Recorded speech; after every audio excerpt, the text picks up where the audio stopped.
The stars were quiet that night. They were always quiet, of course, but Admiral Park Tae-soo had learned to feel the difference between peaceful silence and the kind of silence that came before violence. This was the second kind. He stood on the bridge of the Eternal Soul, his hands clasped behind his back. The warship moved through the darkness like a ghost. It made no sound. It sent no signals. It simply existed, a shadow among the stars. "Admiral," said Lieutenant Kim Hannah from her station, "we have contact. 12 ships. They just dropped out of faster-than-light travel about 40,000 kilometers ahead." Tae-soo nodded slowly. He had expected this. The Velith Dominion had been watching human space for months. Their scouts had been spotted near the outer colonies. Their spies had been caught trying to steal information. War was coming. Everyone knew it. "Show me," he said. The main screen changed. 12 ships appeared, arranged in a perfect formation. They were beautiful in a cold way. Their hulls were smooth and silver. Their weapons glowed with blue light. Each ship was twice the size of the Eternal Soul. "They are scanning the area," Hana reported. "Standard sweep patterns. They will find us in about 3 minutes." "Let them find us," Tae-soo said. "We have nothing to hide." The bridge crew exchanged looks. They were nervous. Tae-soo could feel it. 12 against 1 were bad numbers. The Velith were known for their powerful weapons and their complete lack of mercy. They had destroyed entire civilizations. They had burned worlds to ash. They did not negotiate. They did not show kindness, but Tae-soo was not afraid.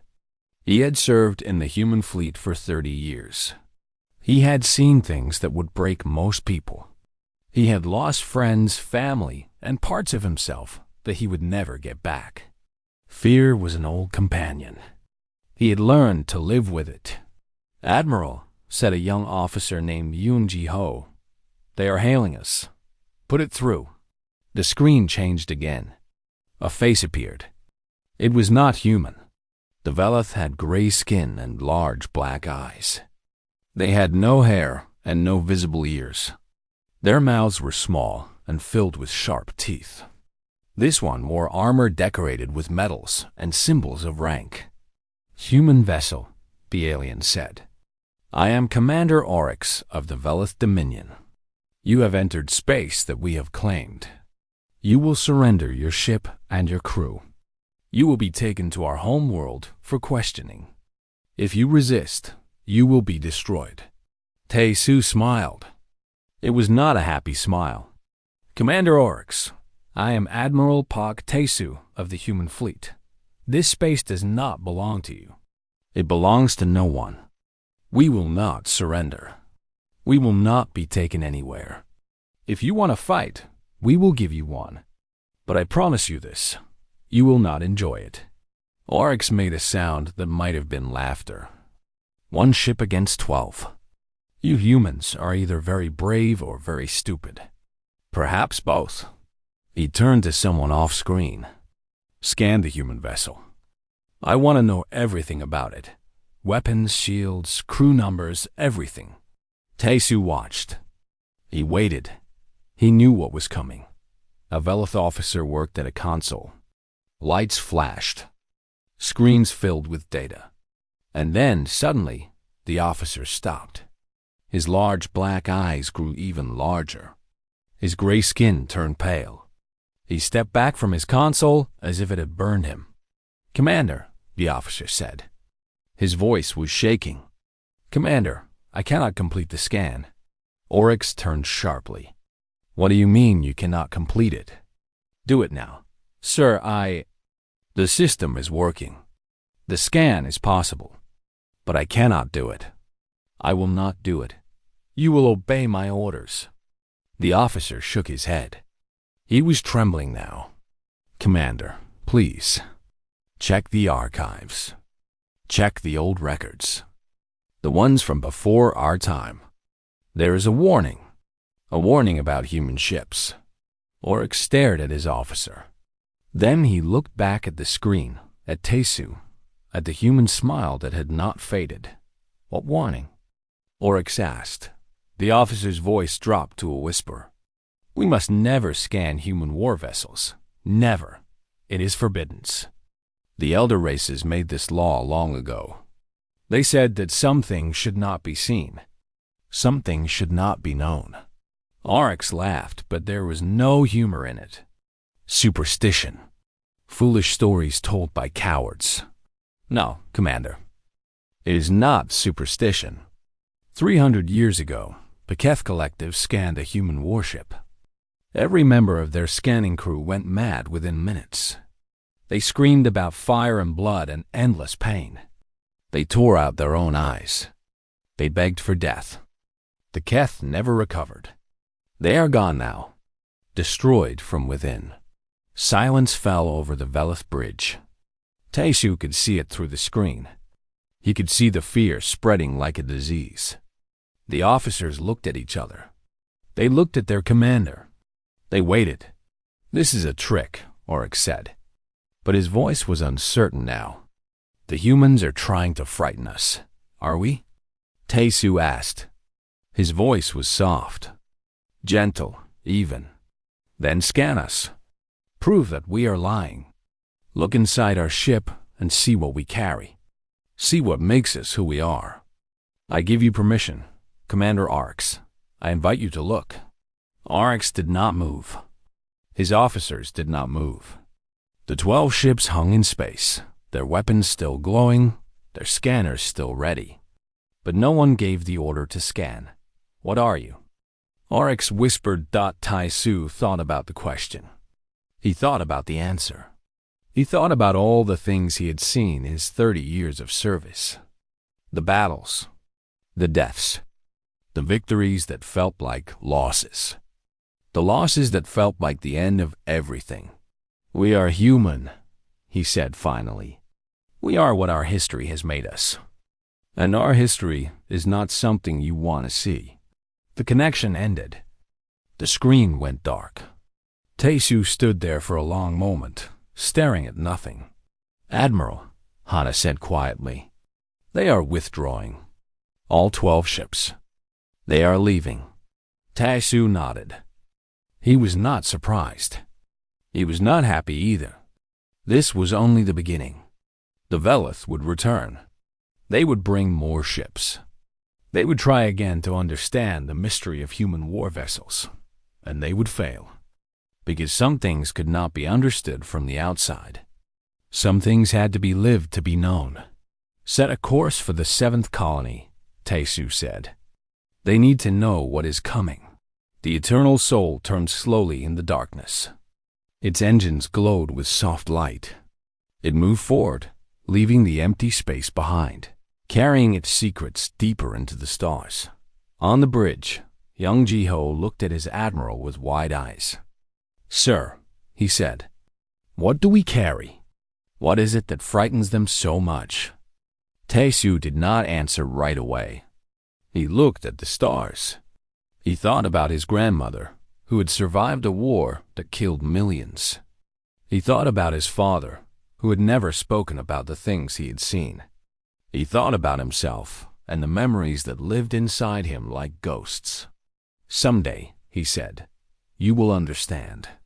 But not today. Today, you are still young. Today, you still have hope." He turned and walked off the bridge, leaving his crew with questions that had no easy answers. The stars watched in silence. They always did. 3 days after the encounter with the Velith fleet, Lieutenant Kim Hana found herself in a place she did not want to be. The holding cells of the Eternal Soul were deep in the belly of the ship, far from windows, far from light, far from anything that felt alive. The walls were gray. The air was cold. The silence was heavy. She walked down a narrow corridor, her boots making soft sounds on the metal floor. 2 guards followed behind her. They carried weapons, but Hana knew they would not need them. The prisoner they were going to see was not dangerous. Not anymore. The cell was small. Inside, sitting on a hard bench, was a Velith officer. He was young for his kind, with smooth gray skin and large dark eyes that looked at nothing. He had been captured during a brief fight 2 weeks ago. His small scout ship had gotten too close to human space. The Eternal Soul had disabled it easily and brought him aboard. His name was Tovik. He was a junior navigator. He knew very little about the Velith Dominion's war plans. But he knew other things. Things that Hannah needed to understand. She entered the cell and sat down on a chair across from him. The guards stayed outside. The door closed with a soft click. "Tovik," Hannah said, "do you remember me?" The alien looked at her. His eyes were empty. "Yes, you are the one who brought me food yesterday. You are kind for a human. I try to be." She paused. "I need to ask you some questions. About your people. About what they believe." Tovik made a small sound. It might have been a laugh. "You want to know about the warning. About why Commander Oryx ran away from your ship." Hannah nodded. "Word travels fast. It travels faster than light sometimes." Tovik shifted on his bench. He looked tired, defeated. "I will tell you what I know.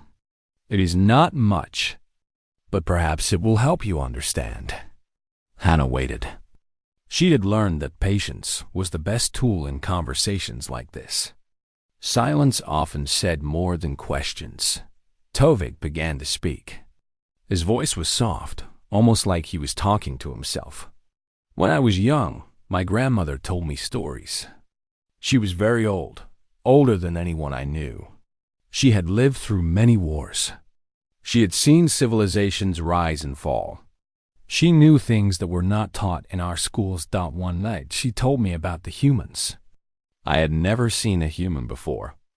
I only knew that they were a young species, far away, not important. But my grandmother said I was wrong. She said humans were the most important species in the galaxy, and the most dangerous." I laughed at her. Humans were small, weak. They lived short lives and died easily. How could they be dangerous? My grandmother did not laugh. She looked at me with old, tired eyes and told me a story. "Long ago," she said, "before the Velith Dominion existed, there was a great empire called the Keth Collective. They were powerful. They ruled over 100 star systems. Their technology was advanced beyond anything we have today. They believed they were the masters of the universe. One day, the Keth found the humans. The humans were just starting to explore space. They had only a few ships. They had no real weapons. They were curious and friendly and did not understand the dangers of the galaxy. The Keth watched them. They studied them. They decided that humans were not a threat. But they were curious about one thing. Human ships felt strange to their scanners. There was something inside them that the Keth could not identify. Something that made their instruments behave in unusual ways. So the Keth decided to perform a deep scan. They wanted to know everything about the human vessels. They wanted to understand what made them different. They chose a small human ship, a cargo vessel carrying supplies to a distant colony. The ship had only 12 crew members. It was nothing special. Just ordinary humans doing ordinary work. The Keth scanning team was their best. 20 officers, trained for years, equipped with the most advanced technology in the galaxy. They began the scan. At first, everything was normal. They saw the ship's structure. They saw the engines. They saw the life signs of the 12 humans inside. Nothing strange. Nothing dangerous. Then they went deeper. My grandmother said that what happened next was never fully recorded. The official reports were destroyed. The witnesses were silenced. But the truth leaked out over time, passed from person to person in whispers. The scanning team saw something. Something inside the human ship. Something that was not physical. It was like a cloud, she said. A dark cloud made of feelings and memories. It surrounded the ship. It lived inside the walls. It breathed with the humans. The cloud was made of pain. Generations of pain. Wars and deaths and suffering that went back thousands of years. Every human who had ever lived had added to it. Every tear, every scream, every moment of despair. It was all there, stored somehow in the fabric of the ship itself. The scanning team tried to pull back. They tried to disconnect. But it was too late. The cloud had seen them, and it reached out. 20 officers. The best the Keth had. They all went mad in less than a minute. They screamed about fire-burning cities. They cried about children dying in their mother's arms. They felt every war humanity had ever fought, all at once, compressed into a single moment of pure horror. Some of them tore out their own eyes. They said they could not stop seeing. Others broke their own hands trying to claw the visions out of their heads. 3 of them died from shock. Their hearts simply stopped. The survivors, if you could call them that, never recovered. They spent the rest of their lives in medical facilities, staring at walls, whispering about the darkness they had seen inside the human soul. The Keth were afraid. For the first time in their long history, they were truly afraid.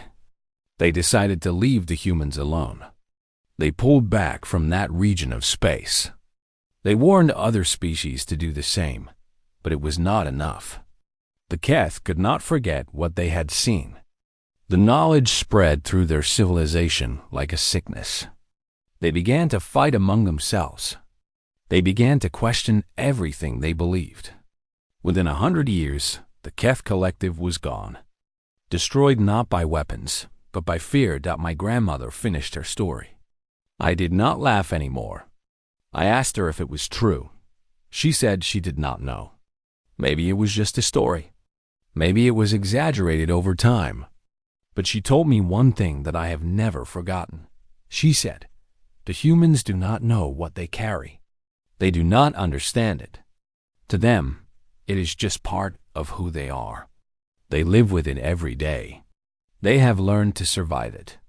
But for anyone else, for any species that tries to look inside, it is death. Not death of the body. Death of the mind. Death of the soul." She told me to never scan a human ship. Never. No matter what my commanders ordered. No matter what anyone said. Some doors should not be opened. Some things should not be seen. I promised her I would remember. Tovik stopped talking. The cell was very quiet. Hannah sat still, her heart beating fast. "Is that why you surrendered so easily?" she asked. "Is that why you did not fight?" Tovik looked at her. His dark eyes were wet with something that might have been tears. "I surrendered because I remembered my grandmother's words. I surrendered because I looked at your ship and I felt something. Something cold. Something old. Something that should not exist." He paused. "I do not know if the story is true, but I know what I felt, and I never want to feel it again." Hannah stood up. She did not know what to say. She walked to the door. "Lieutenant," Tovik called. "May I ask you something?" She turned back. "Do you know?" he asked. "Do you know what you carry?" Hannah thought about her grandfather, who had survived a terrible war. She thought about the stories he had told her, the things he had seen, the nightmares he had until the day he died.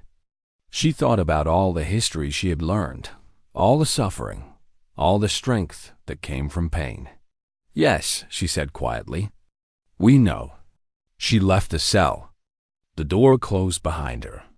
And somewhere deep in the ship, in the walls and the wires and the very air itself, the memories of humanity waited in silence. The training room was large and empty, except for 40 young officers sitting in neat rows. They wore fresh uniforms. Their faces were eager and nervous. They had graduated from the academy just 3 weeks ago. This was their first assignment on a real warship. Commander Shinji-1 stood at the front of the room. He was tall and thin, with gray hair and a face marked by years of service. His eyes were kind but serious. He had seen too much to smile easily. "Welcome to the Eternal Soul," he said. His voice filled the room without effort. "You have been chosen to serve on one of humanity's most important ships. This is an honor, but it is also a responsibility that you do not yet understand." The young officers listened. Some of them took notes. Others just stared, trying to look brave. "Today," J1 continued, "I am going to tell you something that is not taught in the academy. Something that you need to know before you can truly serve on this ship. Something about what we are and what we carry." He paused. He looked at their young faces and remembered when he had been like them. Innocent, hopeful, unaware of the weight that every human ship carried through the stars. "You have heard rumors," he said. "Everyone has. Stories about aliens who refuse to scan our ships. Legends about ancient civilizations driven mad by something they saw inside human vessels. You probably think these are just stories. Tales told to make us feel special, to make us feel strong." He shook his head slowly. "They are not just stories. They are true. Every word. And today, you will learn why." The room was very quiet. Even the most confident young officers had stopped moving. J1 walked to a screen on the wall. He pressed a button. An image appeared. It showed a human brain, with certain areas highlighted in bright colors. "Human beings are different from every other species in the galaxy," he said. "Not because we are smarter. Not because we are stronger. We are different because of how we remember." He pointed to the highlighted areas. "These parts of the brain store emotional memory, fear, love, pain, joy. Every feeling you have ever had lives here, recorded in patterns of electricity and chemistry. Most species have similar structures, but ours are unique." The image changed. Now it showed two brains side by side. One was human. The other was alien. "Look at the difference," J1 said. "The alien brain stores emotions separately from other memories. When they remember something painful, they can choose to feel the emotion or not. They can look at their past without experiencing it again. It is clean, organized, safe." He pointed to the human brain. "We cannot do this. When we remember something painful, we feel it again. Not as strongly as the first time, maybe, but we feel it. The memory and the emotion are locked together forever. We cannot separate them. We cannot escape them." One of the young officers raised her hand. Her name was Lee Soo-min. She had graduated at the top of her class. "Sir," she said, "what does this have to do with our ships?" J1 smiled. It was a sad smile. "I am getting there. Be patient." He pressed another button. The screen showed an old photograph. It was black and white, showing a city in ruins. Buildings destroyed. Streets covered in dust. Bodies lying everywhere. "This is a city on Earth," J1 said. "It was destroyed in a war hundreds of years ago. Millions of people died. Millions more were hurt in ways that never fully healed. The survivors carried the memory of this destruction for the rest of their lives. And they passed that memory to their children. And their children passed it to their children." The image changed again. More ruins. More destruction. More death. "War after war," J1 said. "Century after century. Humanity has been hurting itself for as long as we have existed. And every moment of that pain has been remembered. Not just in history books. Not just in museums. But in our blood. In our bones. In the very structure of our minds." He turned off the screen. The room was now lit only by the soft glow of emergency lights. "When humans build things," he continued, "we put ourselves into them. Not just our skills. Not just our knowledge. We put our feelings, our hopes, our fears. We cannot help it. It is how we are made. Every ship we build, every weapon we create, every piece of technology we design carries a piece of us inside it. He spread his arms, gesturing at the walls around them. The eternal soul is not just a ship. It is a container, a vessel that holds something far more powerful than engines and weapons. It holds us, all of us, every human who has ever lived, every tear we have cried, every scream we have screamed, every nightmare we have survived. It is all here, woven into the metal, humming in the wires, breathing in the air. Another young officer raised his hand. His name was Choi Dong-hyen.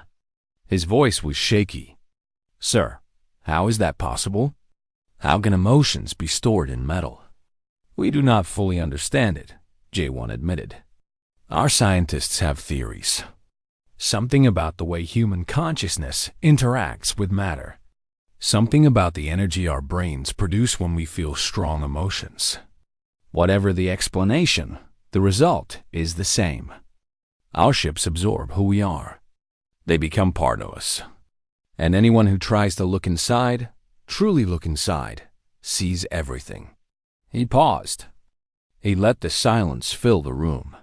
"Imagine," he said softly, "feeling every death in human history at once. Every child who starved, every soldier who bled, every mother who lost her family, every prisoner who was tortured, every victim who was forgotten. All of it, compressed into a single moment, forced into your mind like a spear made of pure suffering." Some of the young officers looked pale.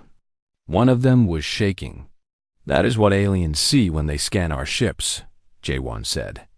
"That is what drove the Keth mad. That is what makes the Velith run away in fear. They cannot handle it. Their minds are not built for our kind of pain, our kind of survival." Lee Soo-min spoke again. Her voice was quiet. "How do we handle it? How do we live with so much pain inside us?" Jae-won looked at her. His eyes were gentle. "We handle it because we have no choice. We were born into it. It is part of who we are. We learn to carry it, one day at a time. We learn to keep moving forward, even when the weight feels impossible. That is what makes us human. Not our intelligence, not our technology, our ability to suffer and survive. To feel everything and still find reasons to hope." He walked among the rows of young officers. He looked at each of their faces. "You will feel it," he said. "As you serve on this ship, you will begin to feel the presence around you. The sadness in the walls, the anger in the engines, the love and the loss and the desperate hope that fills every corner. Do not be afraid of it. It is your heritage. It is your strength." He stopped at the front of the room. "The aliens think what we carry is a weapon. They think it is something terrible, something monstrous. They are wrong. What we carry is not a weapon. It is a promise. A promise that we will never forget what we have been through. A promise that we will fight to make sure no one has to suffer like we have suffered. A promise that we will turn our pain into purpose." He looked at them one last time. "Welcome to the eternal soul. Welcome to the truth. Welcome to the family." He left the room. The young officers sat in silence, feeling the ship around them, hearing for the first time the whisper of 10,000 years of human tears. Soo-min put her hand on the wall. It was warm. It was alive. And somewhere deep inside, she could feel it breathing, waiting, remembering everything. She was not afraid. She was home. The Velith Dominion returned with 60 ships. They appeared at the edge of the star system like a swarm of silver insects, their hulls gleaming in the distant light of the sun. 60 warships, each one carrying enough firepower to destroy a small planet. It was the largest fleet the Velith had assembled in over a century. Commander Oryx stood on the bridge of his flagship. The wrath of Velith.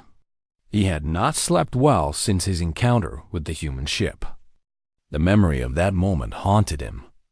The way his scanning officer had trembled. The stories about the Keth. The smile on the human admiral's face. But Oryx was not a coward. He was a warrior. And warriors did not run from things they did not understand. They conquered them. All ships report ready, his second officer announced. Weapons fully charged. Shields at maximum power. Good, Oryx said. And the scanners? The second officer hesitated.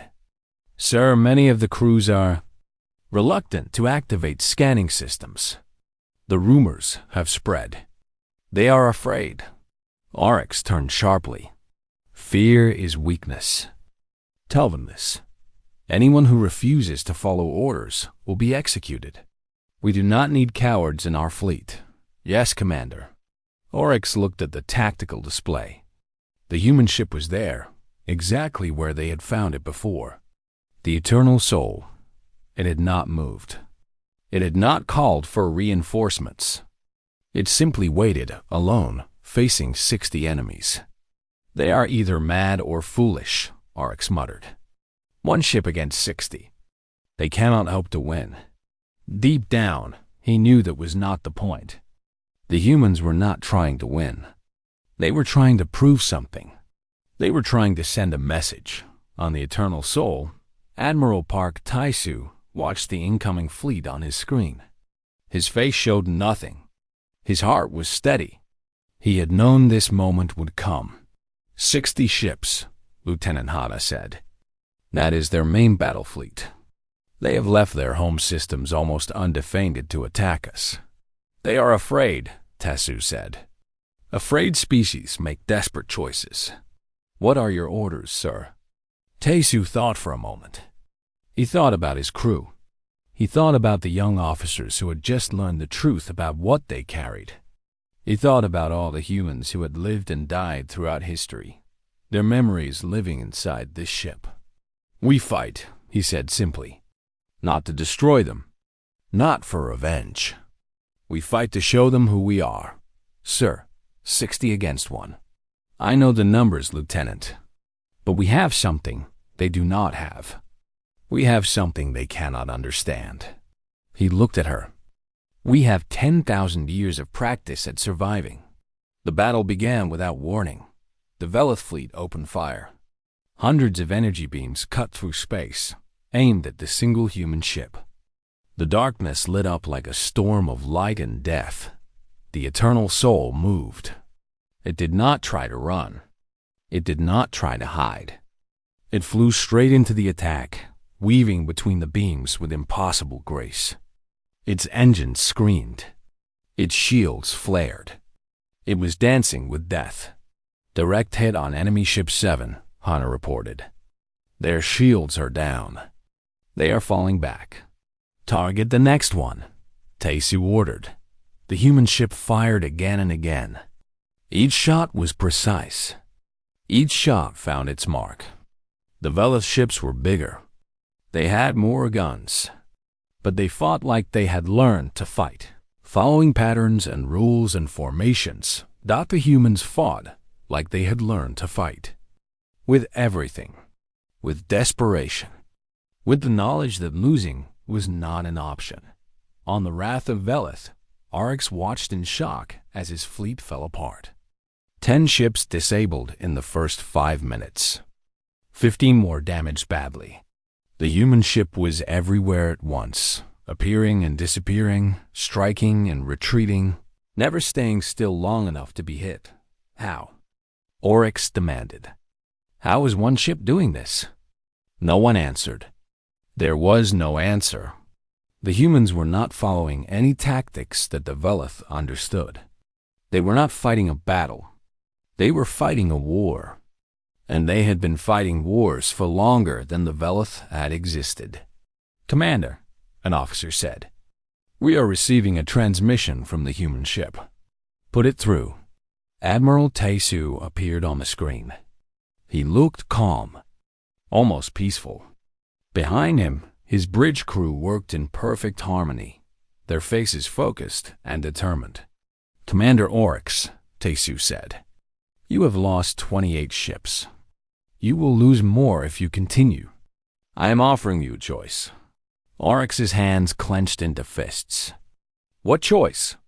"You can retreat. Take what remains of your fleet and go home. Tell your leaders that we are not enemies. Tell them that we do not want war. We just want to be left alone. And if we do not retreat..." Tesu's expression changed. For a moment, something dark passed behind his eyes. Something ancient. Something heavy. "Then you can scan our ship. One scan. One look inside. And you will understand why fighting us is foolish. You will understand what we carry. You will understand why your ancestors made it forbidden." Oryx felt cold. He remembered the stories. He remembered his scanning officer's terror. He remembered the Keth, the great civilization that had destroyed itself after seeing what the humans held inside. "You are bluffing," he said. But his voice was weak.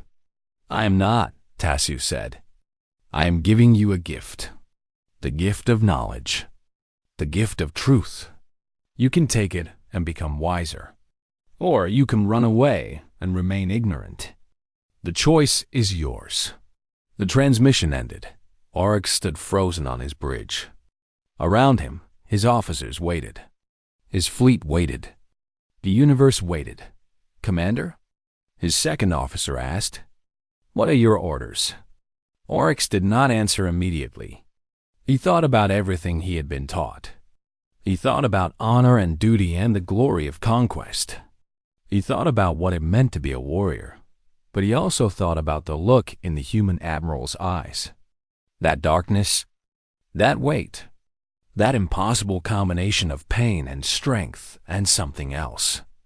Something that looked almost like mercy. "Pull back the fleet," Oryx said quietly. "Sir, pull back. Create distance. We are not retreating. We are reconsidering our approach." The second officer nodded and began giving orders. The Velas ships moved backward, creating a gap between themselves and the human vessel. Oryx continued to stare at the screen. The Eternal Soul hung there in space, battered but unbroken. Smoke rose from several damaged sections. But it was still alive. Still fighting. Still waiting. "Open a channel," Oryx said. "Channel open, sir." Oryx took a deep breath. "Admiral Tesu, I accept your offer. I will scan your ship. I will see what you carry." There was a long pause. Then the human admiral's voice came through.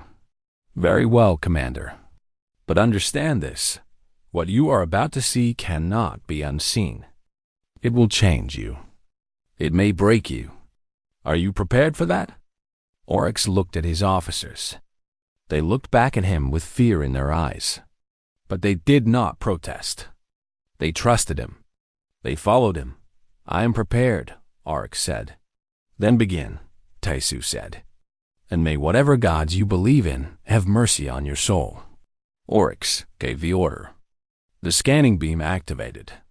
It reached across the darkness of space, touching the human ship, entering its hull, going deeper and deeper into its hard dot, and then Oryx saw, and everything changed. Oryx saw fire, not the fire of weapons, not the fire of explosions. This was different. This was older. This was the first fire that humans had ever made, burning in a dark cave while terrified families huddled together against the cold and the predators and the endless night. He felt their fear. He felt their desperate hope. He felt the love of parents trying to protect children who might not survive until morning dot. And then the vision changed. He saw war. Not one war. All wars. Thousands of years of blood and death, compressed into a single stream of memory. He saw soldiers dying in mud. He saw cities burning. He saw mothers screaming over the bodies of their children. He saw prisoners tortured for information they did not have. He saw innocents killed for no reason at all. The The pain was unbearable. It was like a knife made of pure suffering, cutting through his mind. Oryx wanted to scream. He wanted to tear the connection away, but he could not move. He could only watch. He could only feel. He saw plagues that killed millions. He saw famines that turned families into enemies. He saw earthquakes and floods and disasters that destroyed everything people had built. He saw the endless struggle of humanity against a universe that seemed determined to break them. And through it all, he felt something else. Something unexpected. Hope. Even in the darkest moments, even when everything seemed lost, the humans never stopped hoping. They rebuilt destroyed cities. They comforted orphaned children. They carried wounded strangers to safety. They shared their last food with people they had never met. They loved each other with a fierce, desperate love that nothing could destroy. Oryx saw a mother singing to her dying child in a hospital with no medicine. He saw a soldier carrying his wounded enemy to safety.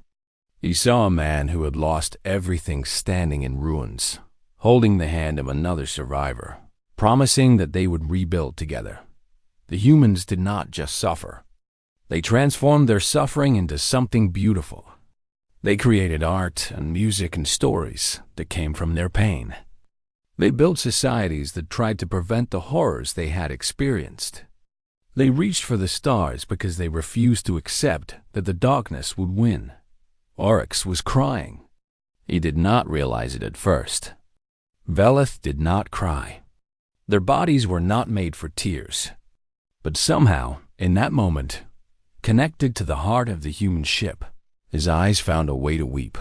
He felt the weight of 10,000 years of human history pressing down on his soul.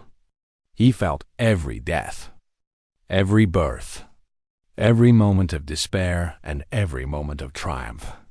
He felt what it meant to be human. And he understood. The humans were not monsters. They were not weapons. They were survivors. They had faced horrors that would have destroyed any other species, and they had kept going. They had taken their pain and turned it into strength. They had made their scars into armor. The scanning beam shut off. Oryx fell to his knees on the bridge of his flagship. His officers rushed toward him, but he waved them away. He needed a moment. He needed to breathe. He needed to remember who he was. On the Eternal Soul, Admiral Tesu waited. He knew what Oryx was experiencing. He had felt it himself when he was young, when he had first understood what human ships carried. It was not a pleasant feeling, but it was necessary. "Admiral," Hana said quietly, "the Velith commander is requesting a channel. Open it." Oryx's face appeared on the screen. He looked different, older. His eyes were wet and red. His skin was pale. But there was something new in his expression. Something that had not been there before. Understanding. "Admiral Tesu," Oryx said. His voice was hoarse. "I have seen. I know," Tesu said gently. "I did not believe the stories. I thought they were lies, exaggerations. I was wrong. Most people are wrong about us. It is not their fault. How can anyone understand what we carry unless they feel it themselves?" Oryx was silent for a long moment. Then he asked the question that Tesu had been waiting for. "How do you survive it? How do you live with so much pain inside you? How do you not go mad?" Tesu smiled. It was a sad smile, but also a warm one. "We survive because we have each other. We carry the weight together. No human is alone in their suffering. When I feel the darkness closing in, I remember that millions of others have felt the same thing and kept going. I remember that my ancestors survived worse than anything I will ever face. I remember that my pain connects me to everyone who has ever lived." He paused. "And we survive because we choose to. Every day, we wake up and decide that the universe will not break us. We take our pain and use it. We use it to fight for what is right. We use it to protect those who cannot protect themselves. We use it to build a better future. Oryx nodded slowly. You are not weapons. You are something else. Something I do not have a word for. Humans, Taesu said simply. We are human. That is all. That is everything. There was a long silence. The two fleets faced each other across the darkness of space. On one side, 60 Velith ships, battered and confused. On the other, one human ship, scarred but undefeated. Then Oryx did something unexpected. He bowed his head. Admiral Taesu, on behalf of the Velith Dominion, I offer our surrender. We will not fight you. We cannot fight you. Not because we are afraid of your weapons, but because we understand now. We understand what you have been through. We understand what you carry. He looked up. His eyes were clear. I felt your children dying. I felt your parents weeping. I felt 10,000 years of human tears. And I know now that anyone who has suffered so much and survived deserves peace, deserves respect, deserves to be left alone. Taesu felt something warm in his chest. After all these years, after all these battles, something had finally changed. Thank you, Commander Oryx. No, Oryx said. Thank you. Showing me the truth. I will return to my people and tell them what I have seen. I will tell them that humans are not monsters. They are the opposite of monsters. They are beings who have faced every monster in existence and refuse to become monsters themselves. The Velith fleet began to turn. One by one, the silver ships moved away, heading back toward their own space. They did not retreat in fear. They departed in respect. On the bridge of the Eternal Soul, the crew watched in silence. Some of them were crying. Others were smiling. Most were doing both. Hannah approached Taesu. Admiral, do you think it will last? Do you think they will truly leave us alone? Taesu thought about the question. He thought about all the wars he had seen, all the peace treaties that had failed, all the promises that had been broken. But he also thought about the look in Oryx's eyes. That look of genuine understanding. That moment of connection across species, across cultures, across the vast emptiness of space. I do not know, he admitted. The future is never certain. But today, we showed them who we are. We showed them not our strength, but our truth. And sometimes, that is enough. He looked out at the stars. Somewhere out there, the Velith were flying home, carrying stories of what they had seen. Stories that would spread across the galaxy. Stories that would change how every species thought about humans. We are survivors, Taesu said softly. That is our gift and our burden. We carry the memory of everything we have ever lost. And we use it to make sure we never lose anything again. The Eternal Soul hung in the quiet darkness, its hull scarred by battle, its heart full of 10,000 years of human experience. It was not just a ship. It was a monument, a memorial, a promise dot, and somewhere deep inside its walls, in the metal and the wires and the air itself, the memories of humanity whispered their eternal song. We survived. We will always survive. And we will never forget. The stars watched in silence. They always did. But now, perhaps, they watched with a little more respect.